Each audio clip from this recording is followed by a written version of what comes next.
Hey guys, welcome to our test review for Units 6, 7, and 8. Our second test on the actual Gemara Kiddushin that we've been doing.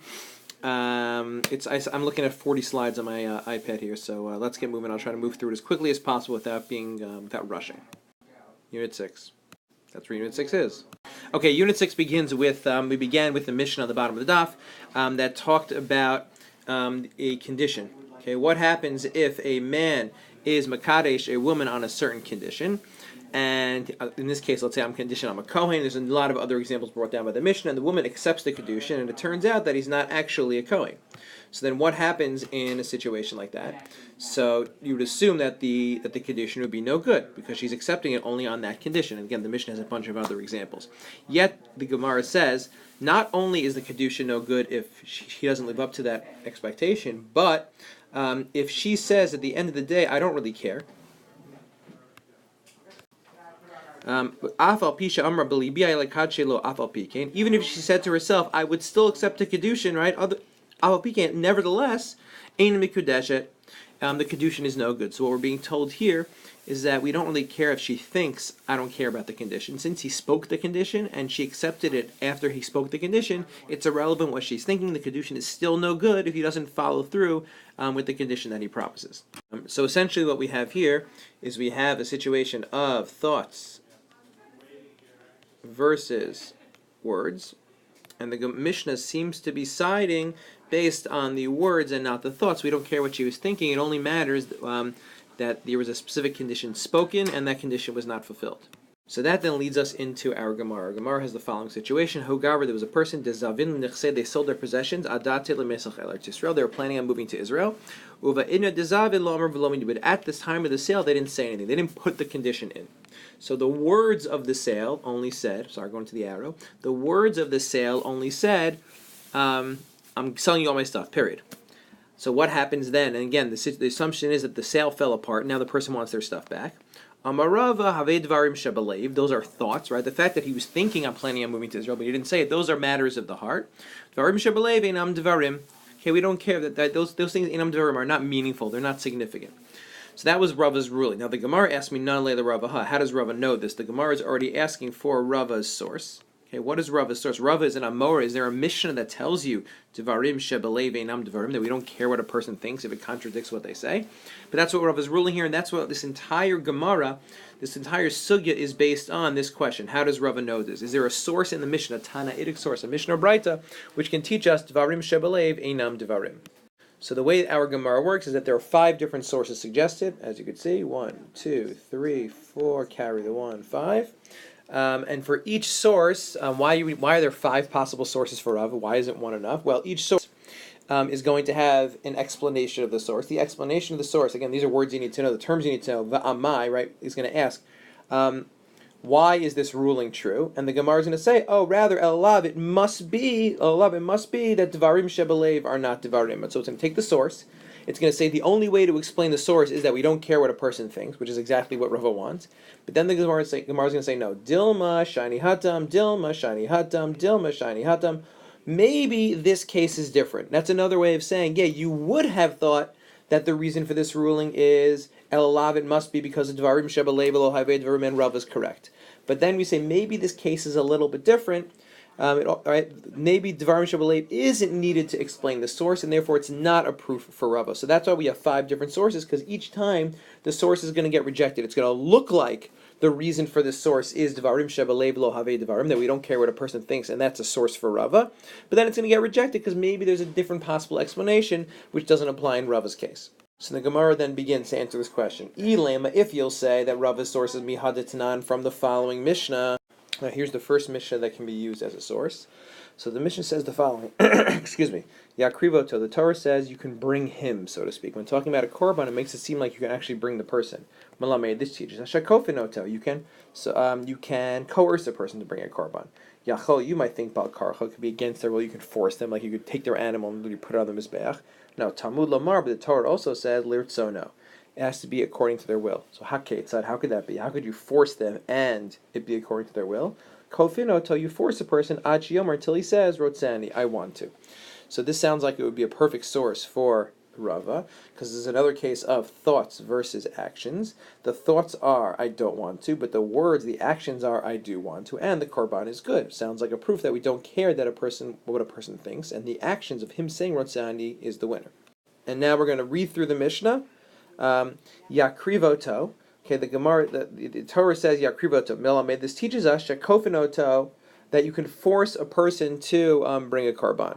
Yachol bar karcho. It might be that it's completely against his will. Talmud lomar lirtzono, but it's got to be lirtzono. It has to be a person's will when they bring a korban. Haketz. That has this work. This is the important part. Kofinoto ad sheyomar rotzaani.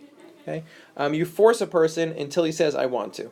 But then the Gemara says, of course, right? Va'amai, why does that make sense? He doesn't want to bring the korban in his heart. Rather, it must be mishum davarim shebelev have einan dvarim. The matters of the heart are not. We don't care about them. So that sounds like a proof. The Gemara says no. Dilma shiny hatam. This is the rejection of this as being Rava's source. Dilma shiny hatam. Maybe it's different there. Means it's different in the korban case. Danan sadi l'nichale bekapar. We could testify that a person wants forgiveness. This is what we talked about in class, right? That there's a suffix in this case, meaning maybe normally we do go based on what a person thinks, but in this case we don't, because we don't really think that a person doesn't want to bring a korban, because they probably do because they want forgiveness. And since we're not sure of what they think, even though they had once said they don't want to, but now they're saying they do want to, plus the fact that they may not have meant that, so we're still going to accept the korban, which is different than Rava's case. The Gemara goes in, then moves on to a second possibility. Ella rather, miseifa. It's from the seif of that Mishnah. So the same thing applies when it comes to divorce documents for women, v'shechri avadim, and freeing slaves. Kofinoto, you can force a person ad sheyomar until they say rotzeani, I want to. So again, sounds like another perfect proof, right? Because again, va'amai, why should that be? Habali belo nichal. He doesn't really want to give the get. Elav, rather, it must be mishum davarim shebelev lo havei dvarim. We don't care what they think, since they're saying, "Okay, I want to." Those words themselves beat out what a person is thinking. Sounds like again when you have thoughts versus, in this case, you have thoughts. Right? I don't want to give this get versus actions, right? Which is saying I want to give it and actually giving it. So then the actions win. We don't care about the thoughts. Sounds like a perfect proof for Rava. However, the Gemara rejects that by saying the following. Still mashani hatta, maybe that case is also different. Mishum de mitzvah lishma divrei chachamim. Same idea, right? You have a mitzvah to listen to the rabbi, so we can't take that whole thing seriously. Oh, I don't really want to. Once the rabbis enforce and say no, you have to, and the rabbanan are the one requiring this man to give the get, so then that might change his thoughts. So it's not that we take a person's actions over their thoughts. Rather, we don't really sure what their thoughts are at this point because there's a mitzvah to listen to the rabbanan, right? It goes against the requirement to listen to the rabbi, so we can't take that emotion as seriously. But as opposed to in Rava's case, where we know for sure the person wouldn't have wanted to sell, we know what their thoughts were, they wouldn't have sold their stuff if they thought they weren't going to make it to Israel. So again, this is rejected as being a possible source. So now, with two possible sources rejected, because both of those cases are not exactly similar to Rava, because again, in Rava's case, it's clear what the person was thinking, but in these two cases, it's not exactly clear. So we move on to a third possibility. Ella, rather, Amar Rav Yosef. Rav Yosef says, from here is the source. Here's the case. This is our Mishnah. No, actually, it's not our Mishnah. Our Mishnah will be the next one. So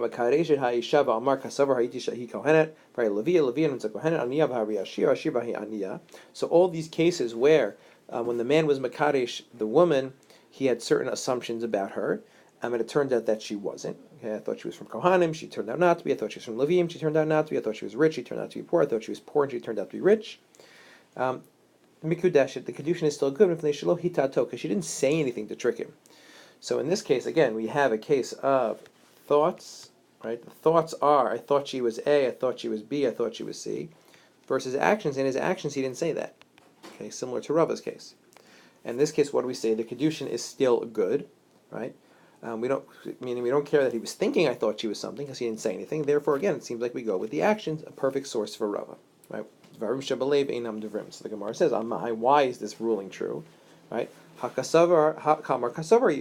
Didn't he say afterwards that I really thought that she was A and she turned out to be B? It must be because Dvarim that we say, Dvarim Shebelev Einam Dvarim. It's a perfect source for Rava that Dvarim Shebelev Einam Dvarim. So again, it looks like we have a proof for Rava.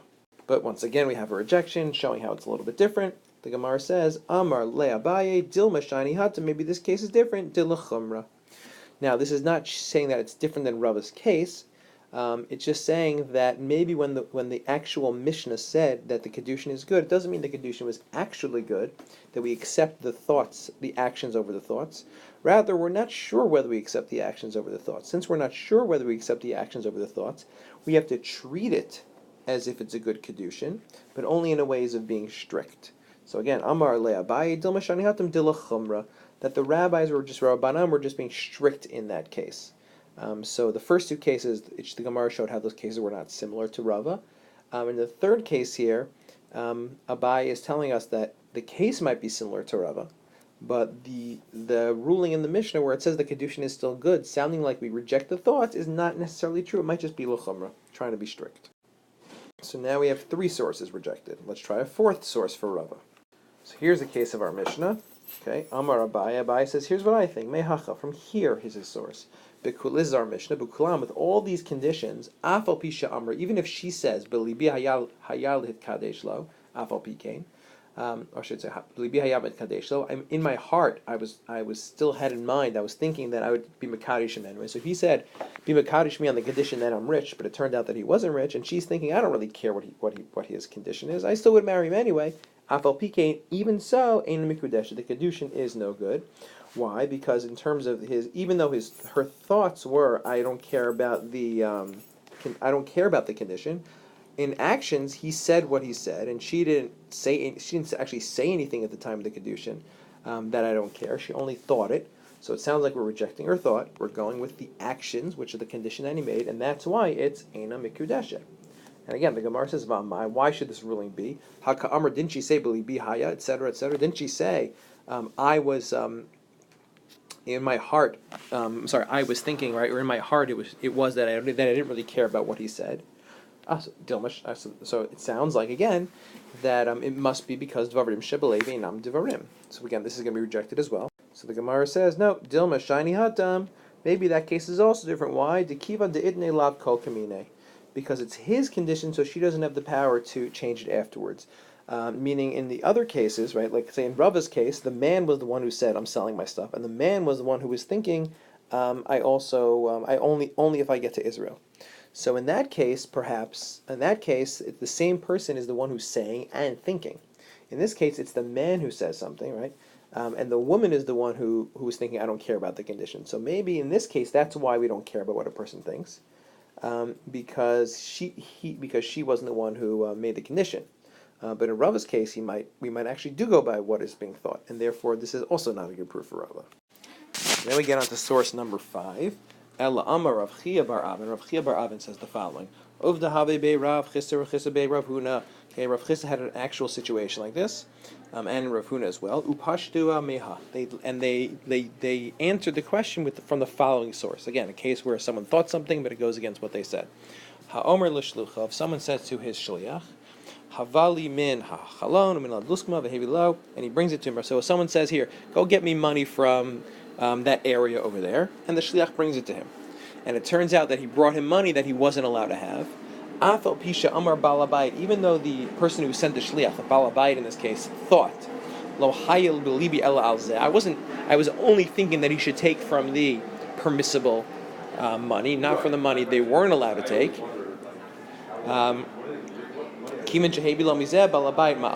Once the shliach brings to him from what belonged to hekdesh, the money that he wasn't allowed to take, ma'al, you violated me'ilah. So even though his unspoken thoughts contradicted the instructions, even though his instructions were take money from anywhere over there, but he was thinking, his thoughts were, I don't want you to take from hekdesh, but he described an area that included hekdesh, he still violates it. So again, in this case where you have thoughts versus actions, again, you have the thoughts of, I don't want you to take from hekdesh, versus the actions of, go take from over there, including hekdesh.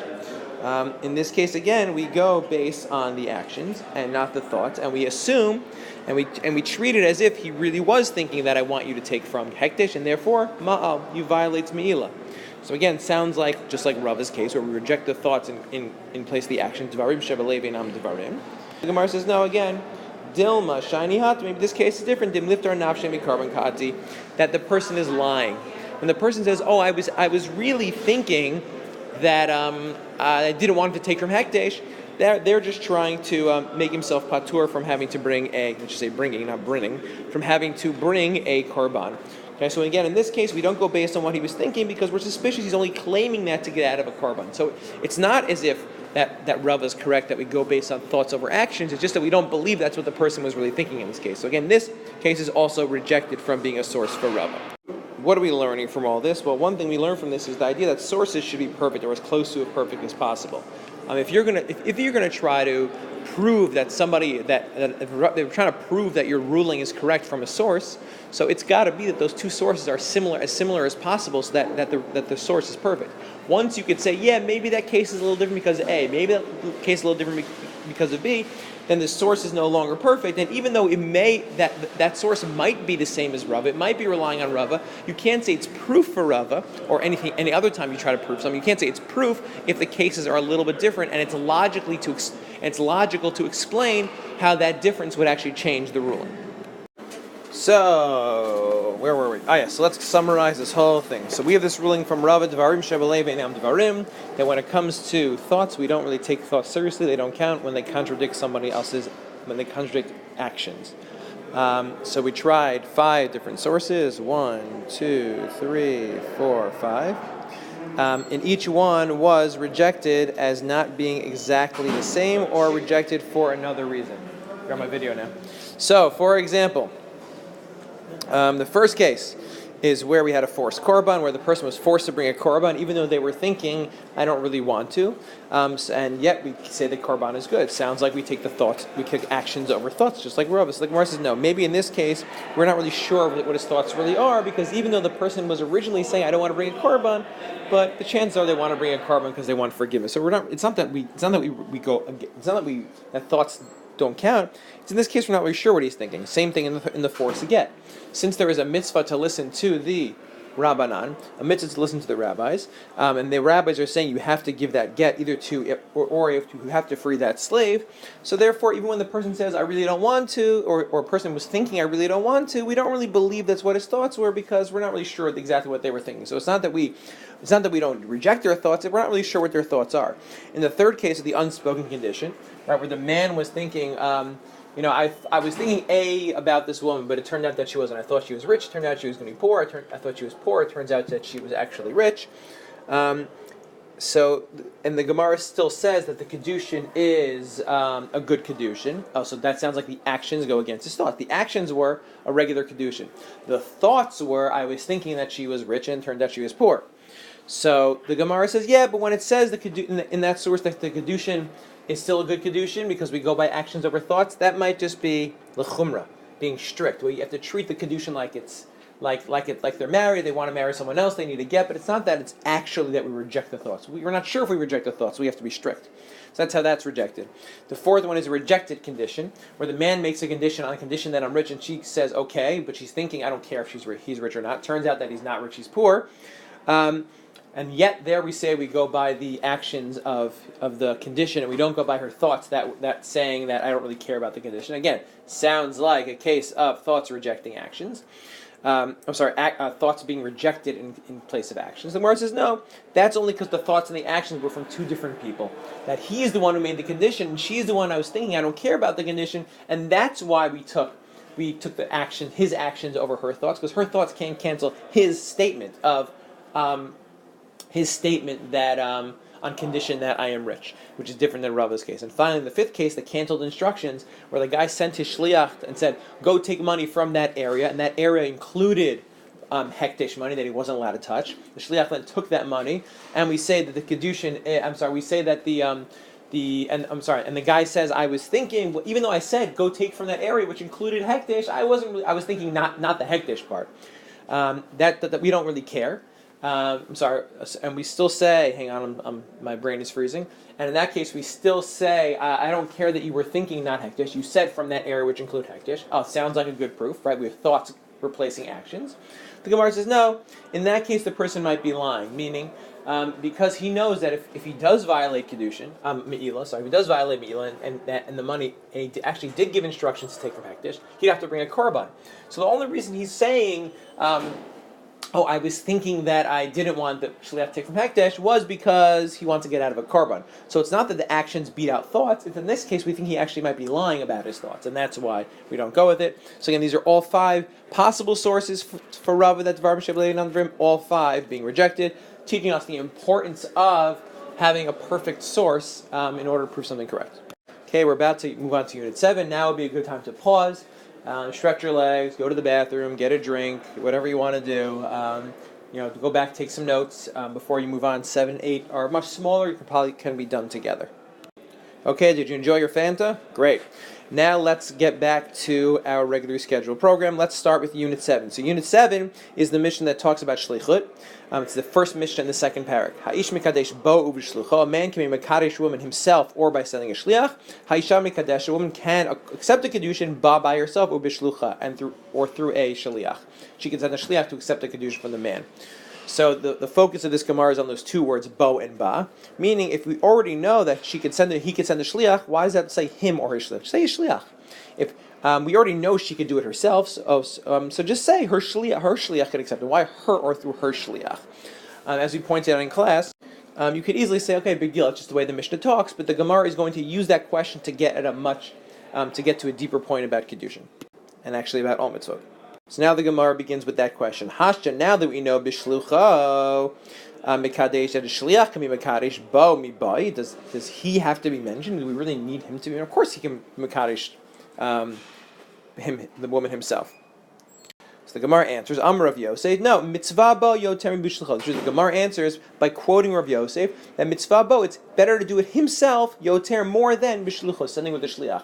So if it would have just said that you can mekadesh a woman with his shliach, then you think, okay, shliach is just as good as doing it himself. By saying himself or his shliach, it's telling us that it's better for him to do it himself. The Gemara then extends this concept to other mitzvot, that it's better to do it yourself. Ki had Rav Safar, just like Rav Safar, Machar Reisha would sear the head of a fish. Rava Malach Shibuta, and Rava would salt a different other type of fish. I forget what it's called. Either way, we see these rabbis who could have had someone else doing it for them. They would prepare for Shabbos on their own. Why? It's better to do a mitzvah yourself. So now we are extending this concept of Rav Yosef, this ruling, to apply to Shabbos and other mitzvot as well. So again, why does the Mishnah say he does it and himself? It teaches that it's better for him to do it himself. Now, better does not necessarily mean that he has to, but it's better for him to, based on this concept of Rav Yosef. So again, just to draw it out, a man can be mekadesh woman himself through a shliach. That's the Mishnah. Kushya, difficulty. Why is this necessary? Right? Why himself? Solution is to teach us that it's better for the man to do it himself. That's Rav Yosef's statement, right? Mitzvah bo yoter b'shlucho. And we can extend this to other mitzvot like Shabbat. And again, the point is it's better, but it's not required. A person technically could use a shliach according to this line, right? Mitzvah just means that it's better, and it would be fine as well. The Gemara then says, wait 1 second though. Ika da'amri, there are those who say, Beha, for a man sending a shliach, isura nami itbe. It's actually asur. It's not just better to do it himself. It's asur for him not to do it himself. Like whose opinion? Kid Rav Huda Amar Rav, like Rav Yehuda says in Rav's name. De'am Rav Yehuda Rav, ever Rav Yehuda says in Rav's name. Asur la'adam shikadesh isha ad shirena. A man is not allowed to mekadesh woman asur ad shirena until he sees her. Why? Shema, maybe your Eba Davar Maguna. He might see something unpleasant about her, but it's gotta love, and she's gonna become unpleasant to him. For Rahmana, but the Torah says, you're supposed to love your neighbor as yourself. You're supposed to love your friend as yourself. It would be very, very bad, and he'd probably divorce her and embarrass her, and that's a violation of V'ahavta l'orecha kamocha. So actually, according to this version, it's not just better for a man to use a shliach, it's asur. It's not better for a man to do it himself. It's required. It's asur for him to use a shliach. He has to do it himself unless he has no other choice, because of this concern. So now we have a different answer to the first question, right? Same kushya, right? Why does it say himself? But the solution is to teach us that it's required for the man to do it himself, like Rav Yehuda Amar Rav, not like Rav Yosef. But again, I should cross that out. We cannot extend this to other mitzvot, because this is specifically about Kiddushin, because the concern is he's going to see her, not like her, and divorce her. And that's going to be embarrassing to her. That has absolutely nothing to do with other mitzvot.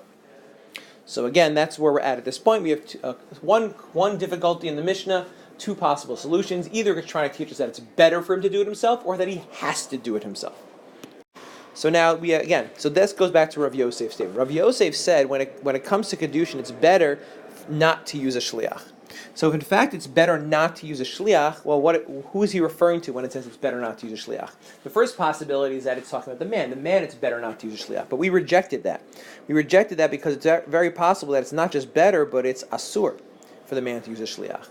So then if that's the case, what was Rav Yosef talking about when he said it's better not to use a shliach? So the Gemara is going to suggest, you know what? Maybe he was talking about the woman. That for the woman, it's not asur to send the shliach to accept the Kiddushin, but it's just better not to. And that's exactly what the Gemara does. V'chi itmar de Rav Yosef, as-seifa itmar. And when Rav Yosef made a statement, he was talking about the seifa.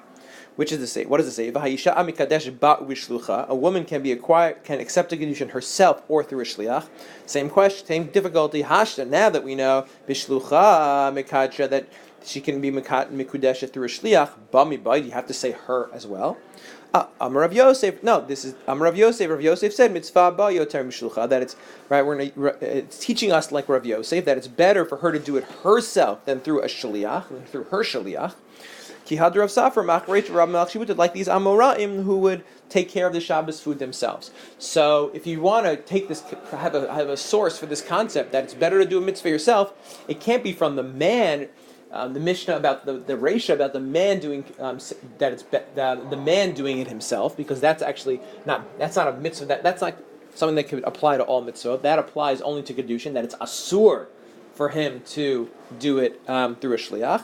But when it comes to the Isha, the woman, it's not asur for her to use a shliach, it's just better, and that's where Rav Yosef's statement can be anchored, and we can then apply that to other mitzvot as well. So just looking at that on this. So now we go to the seifa. This is the seifa, right? The seifa just means the second half of that statement. The first half of this statement was a man can use a shliach or himself. Here it's the seifa says a woman can be accepted Kiddushin herself or through a shliach. Why is it necessary? Why do you have to say herself? To teach us that it's better for the woman to do it herself. Better, but not asur. That's the statement of Rav Yosef. When it comes to Kiddushin, it's better to do it yourself. And that you can extend to other mitzvot, because it's not asur. The isur when it comes to a man is specifically about Kiddushin. But the fact that it's better to, that logic can apply to all other mitzvot, because it's just always better to do something yourself. So now the question is, if that's really true, that for the man it's asur to be mekadesh a woman with a shliach, but for a woman it's only better not to use a shliach to accept a Kiddushin. Why is that? So the Gemara explains, but when it comes to this, meaning the woman, isur letbe, there's no isur, there's no prohibition against her accepting the Kiddushin through a shliach. Why is it not asur? K'der Reish Lakish goes like the opinion of Reish Lakish. Reish Lakish, like Reish Lakish said, Tav l'meitav tandu l'meitav armalu. It's better for her to be married to somebody to l'meitav armalu than to sit alone and widowed. Right? Meaning, that literally mean widowed. It means without a husband. Meaning, for a man, it's going to be asur for him to use a shliach. Because if it turns out that he doesn't like the woman, he's going to divorce her on the spot, and he's going to end up not married. But that's not a big deal, because he'll just find someone else to marry. When it comes to a woman, though, this goes back then. Back then, it was very important for a woman to be married, because she was not self-sustaining. She needed someone to take care of her. So she would rather marry somebody who's less than ideal than to be stuck with nobody. So therefore, if we prohibit her from using a shliach, we're limiting the ways in which she can accept a Kiddushin. And we don't want to do that, because we need to make sure this woman is married, even if it's to someone that's less than ideal. If she sees him the first time and she looks at him and says, I don't really love him, like him, there's things about him I don't like, she'll still accept it anyway, because that's what she needs. Again, this is the way it was back then. So when it comes to using a shliach for Kiddushin, in the conclusion of the Gemara, so the first possibility is that when it comes to using a shliach for Kiddushin, it's that for a man it's just better, and that's just what the Mishnah is telling us. Then the second half of the Gemara said no. For a man, for the ish, it's asur, because if he doesn't like her and sing her, he's going to divorce her. But for a woman, it's just better not to, but it's not asur. Why? Because if she doesn't like him when first seeing him, she'll still want to be married, because she needs, right? She'll still marry him because she wants to be married. She needs the financial stability. Again, this was back then. And therefore, we're not going to make it asur. We want to do the best that we can to encourage her to find ways to be married, even if it's through a shliach. We're not going to make it asur. And B, we're not afraid that she's going to see him and just embarrass him by saying, I don't want to be married to you, because in fact, she needs someone to be married to. Okay, as we close in on a half an hour of this video, I'll try to do this last one within 5 or 6 minutes. Unit 8. Unit days are shorter. Unit shortest unit, thank God. Aish mikadeshet bitok shi na'ara. The Mishnah says that a man can marry off his daughter when she's a na'ara. That's the literal word. So if I took that Mishnah literally, that's okay. A man's allowed to marry off his daughter when she's young, before she becomes bat mitzvah. However, the Gemara is more specific about it. The Gemara says kishi na'ara in. In means yes, right? That means yes. Kishi kitana lo. That means no. It doesn't. The word there is in, not ain. It's an Aramaic word. So meaning when the Mishnah says he can marry off his daughter when she's a nara, it means yes when she's a nara, but not when she's a katana. That the Mishnah, when it says nara, doesn't just mean a young girl. It's specifically this stage that we call nara, which again is from 11 and a half till 12. So the Gemara is saying that based on this line of the Mishnah, let's take it really literally, and it's telling us a man is only allowed to marry off his daughter in those 6 months of her life. So again, that's the implication. That's the inference. We call this an inference made by the. It's an inference made by the Gemara. Inference. That's what it says. Inference. The Hebrew word is diuk. Okay, this is the diuk made from the Mishnah, from the Mishnah by the Gemara. That when it says when she's a nara, that means specifically when she's a nara, but not when she's a katana. You can only again marry her off when she's between 11 and a half and 12 years old. Very much already limiting the amount of time he has to marry her off by 11 and a half years. The Gemara then says, "Misaye leila Rav." This diuk, this inference is a support for Rav. Rav say, "Dam Rabbi Yehuda Rav." That Rav Yehuda said in Rav's name. V'item Rabbi Eliezer. Some say it was actually Rabbi Eliezer's name. We assume that it was Rav's name. Asur la'adam. It's not, a man is not allowed to yikadesha bitok shi katana. He can't marry his daughter off to someone else when she's a katana. Ad shetigadel, until she gets older. V'tomar, if she gets older, v'tomar, right? She can't be when she's a katana. It's asur when she's a katana. Ad shetigadel, until she gets older. V'tomar, and she says with Ploni anu yortzeh, I want to marry so and so Ploni. So that sounds exactly right. All right, we just proved that you're not allowed to marry off your daughter when she's a katana from the Mishnah, because the Mishnah only says na'ara, and that seems to be a perfect proof for Rav, who's an Amora, who says that you're also not allowed to marry off your daughter when she's a katana. So it sounds like a very simple, straightforward Gemara. We have a Mishnah, a line in the Mishnah, a diuk from the Mishnah saying that katana in na'ara in katana lo, not when she's a katana, and that supports Rav. And Rav's statement straight up says you're not allowed to marry off your daughter when she's a katana, and sounds like a perfect proof for Rav. And again, here it is on this chart over here. There's the Mishnah, there's the diuk, and that's a proof for Rabbi Yehuda Rav, who makes that statement. But if you think about it a little more, we talked about this a little bit in class. I'm not going to get into it so much in the video, but I'll do a little bit in class when we review, that the equation there is not perfect. Because let's look at the two statements. The Mishnah says specifically when she is a na'ara, but not when she's a katana. Okay? So according to this, literally, it would be only from 11 and a half till 12, no matter what. The statement that Rav makes, a man can't marry off his daughter until she has a katana, until she gets older and says, I want to marry Ploni. What is until she gets older and says, I want to marry Ploni? It doesn't say when she's a na'ara. It sounds like even when she's a katana, it's a katana when she gets older, and said it's based on dot. So it would actually be based on what we call dot, your knowledge, your mind, and her approval. So it's actually not about age. But the Gemara, on the other hand, equates the two and says really one could be a proof for the next. Why would the Gemara do that? Because the Gemara is trying to limit as much as possible when a man can marry off his daughter. So it uses the Mishnah to say it's between 11 and a half and 12, and says, oh, that's just like Rabbi Yehuda Rav's statement, which bases it on dot. So it's saying that not only do you need to be a certain age, but you also need her approval. She has to be cognizant of it and approve it. So that really limits it to between 11 and a half and 12, and with her approval. That's the end of all these three sugyot. Again, good luck studying. Take notes. Go through the reading and meaning. The test overview is available online. I gave it out in class. And know your stuff. Good luck.